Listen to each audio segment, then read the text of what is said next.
Welcome. Here I'm going to talk about neuroanatomy and chemistry of neurons.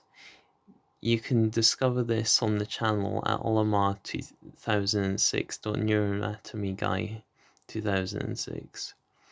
Introduction to neuroanatomy. As you can see, the article isn't quite finished yet, but I'll cover as much as I have already written. Introduction to neuroanatomy. The brain is the command center of the body. It is one of the most studied scientific topics in history.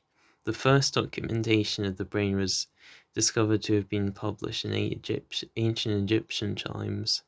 This document was known as the Edwin Smith Papyrus. The brain is an incredible organ, fundamental for the functioning of all vertebrate life. The brain is responsible for processing visual and spatial information and understanding complex concepts, planning, reasoning, and storing memories, even providing humans with basic consciousness and powering molecular processes with our own cells. For centuries, scientists lacked an understanding of the different areas of the brain. However, in 1909, a German neurologist called Robinian Brodmann mapped out 52 areas of the human brain histologically, the study of microscopic structures, in case you didn't know, dividing the brain into segments in relation to their specific functions. He was one of the first scientists to map out the brain histologically and study its structure. Sadly, Robinian Brodmann tragically died of pneumonia in 1918, aged 50. Although the 52 areas of the brain are distributed throughout the brain,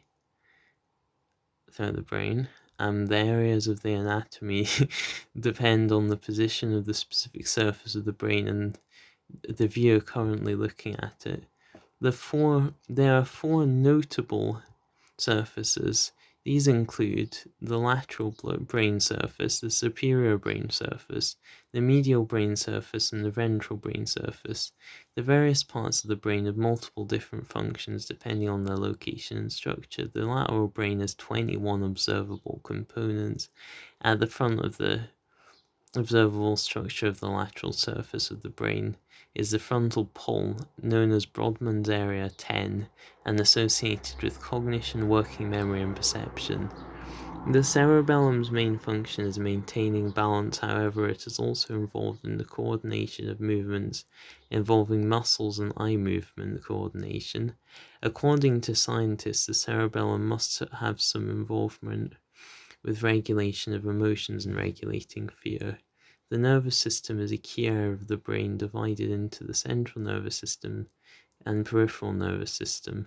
The functioning of these systems relies on two types of cells known as neurons and neuroglia. All of the subjects will be discussed more deeply in the following chapters. Neuroscience is a fascinating subject. The nervous system is fundamental for the survival of functioning life. Hopefully this article will allow readers to gain a greater understanding of neuroscience and the chemistry of neurons in our very own nervous system.